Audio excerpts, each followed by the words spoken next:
Hey folks, Greeny here to show off my new toy.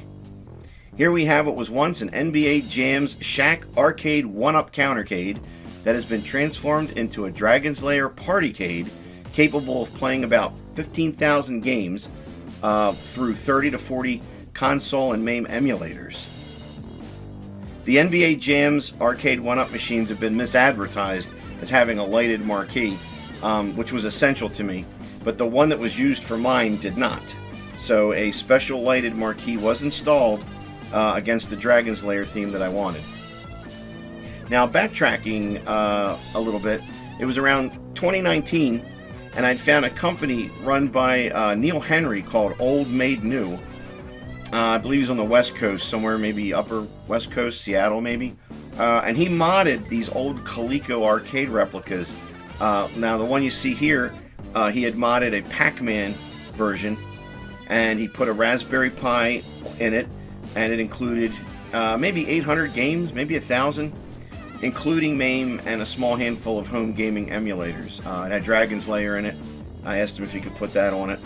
And it had like Sega, Master System, Nintendo Entertainment System. Not a lot, but you know, for that little thing it was, you know, pretty cool. And I was enjoying it.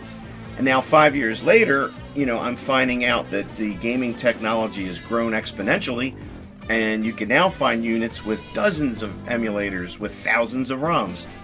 So it was earlier this year I started to research, you know, this, and found I found the company that was going to provide me with the next chapter in home gaming. So the company is called Upgrade Arcade, and my contact has been Santino. Very pleasant chap to talk to and quite knowledgeable of modding arcade machines and equipment. Now, they normally don't mod Partycades. In fact, they do very well selling modded stand-up podiums with multiple joysticks and buttons with like neon colors, and it hooks directly to your television, as seen here. But as a special favor, he agreed to mod a Partycade for me using a mini PC running Batacera, and which contains almost 15,000 games and several emulators, as mentioned. Dragon's Lair being one of my favorite arcade games growing up, I asked for the skin and lighted marquee to reflect the art. I'm a pretty serious gamer, so I did have other things done to customize it beyond, you know, just how it came.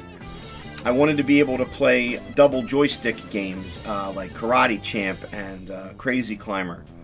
So they installed the two joysticks next to each other for me, and the buttons the way I wanted them. They even added a volume control knob. Beyond what emulators and games were included in the usual set, I had asked to add the Bally Astrocade emulator with the games that come with that, along with some more games for the 3DO, which were missing from the library, and they gladly accommodated. You know, whatever games I asked for, emulators I asked to be added, they had no problem finding them and adding them in there for me. Also missing from the MAME section was Donkey Kong 2 Jumpman Returns, which I think tends to be missing on a lot of like standard modded software. I think it's a rare ROM or something. There are some games that just don't turn up naturally, and I specifically asked for it. He found the ROM and added it for me, so it's been great to have that. If you saw my other video from earlier this year, you'll see that I grew up with different home console games, starting with the Bally Astrocade, circa 1978, then the Atari 2600 in the early 80s, then Nintendo Entertainment Center and Commodore 64, and so on. If you haven't seen that video, please check it out when you have a moment.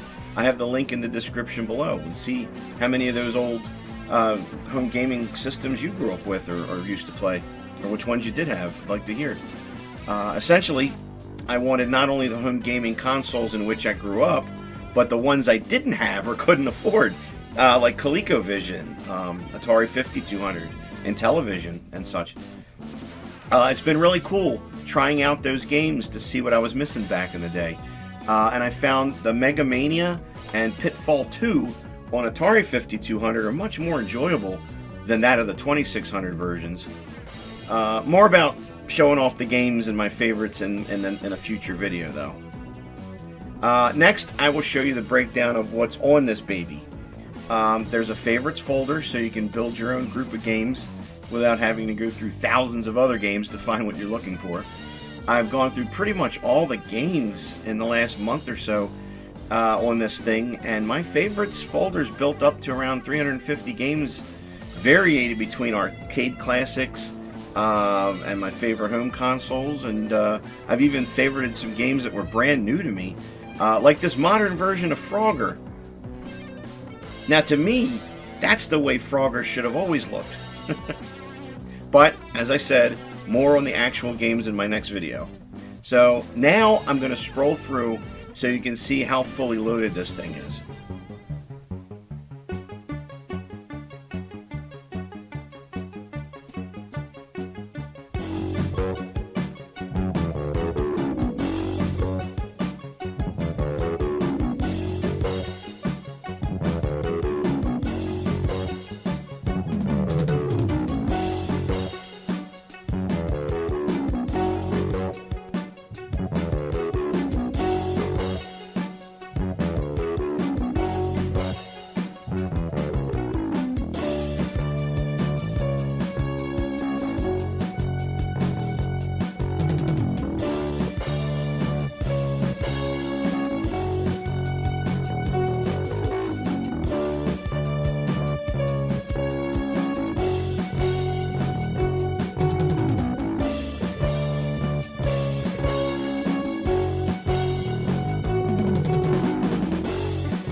Further to the machine itself, I bought a Nintendo game controller and a light gun, which they also sell.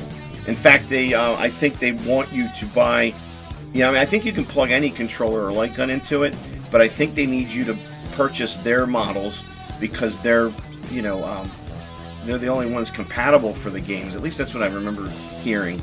And I didn't mind, I just went ahead and bought light gun from them. The light gun's cool because it has like a, it's got the thing where you cock it back and reload.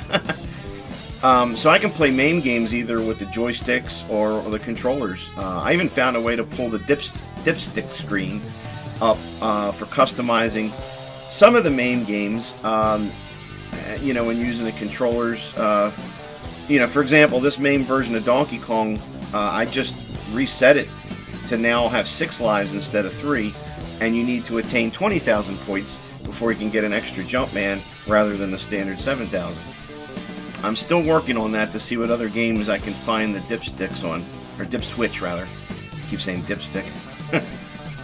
I must say, I could see a difference in ROM authenticity from previous versions as well. For example, the Donkey Kong on this 2008 Multicade that I bought 16 years ago has a different sound of Jumpman running on the girders to the actual arcade machine. Now I know the arcade machine very well, and the running was more tintier, and more treble sounding than the arcade version.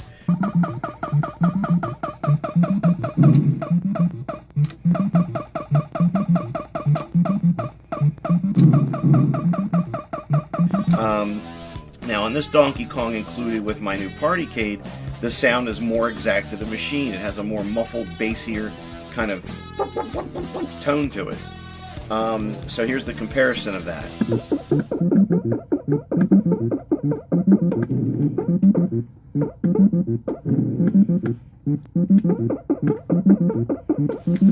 You can also see that on the Multicade from 16 years ago, it only says Donkey Kong 1981 on the Attract Mode screen, whereas the updated ROM here shows the full Nintendo of America and trademark symbol, which in researching I believe that means it's more relative to the original game chip.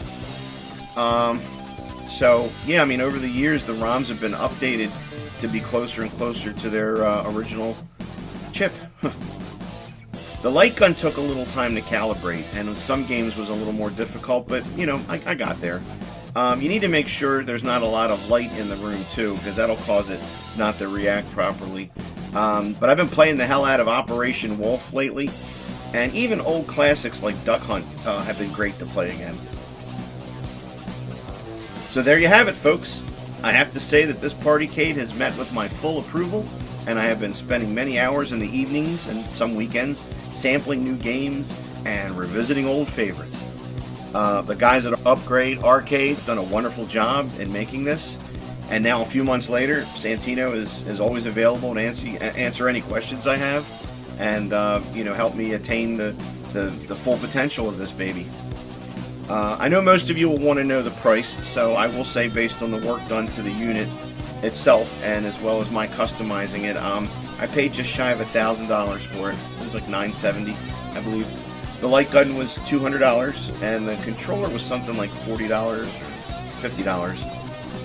I am attaching the link to Arcade Upgrade in the description below. So if you want to revisit the world of classic gaming on reliable equipment, then look them up. My experience was fantastic and was worth every penny to me. This is Greenie, your humble gamer who still can't make 300,000 points on Donkey Kong, signing off. My next video will go deeper into the games on the Partycade, including some of the rarer ROMs like Donkey Kong 2, as mentioned earlier. As always, thank you for watching, and be sure to subscribe if you haven't already. Happy gaming, gang!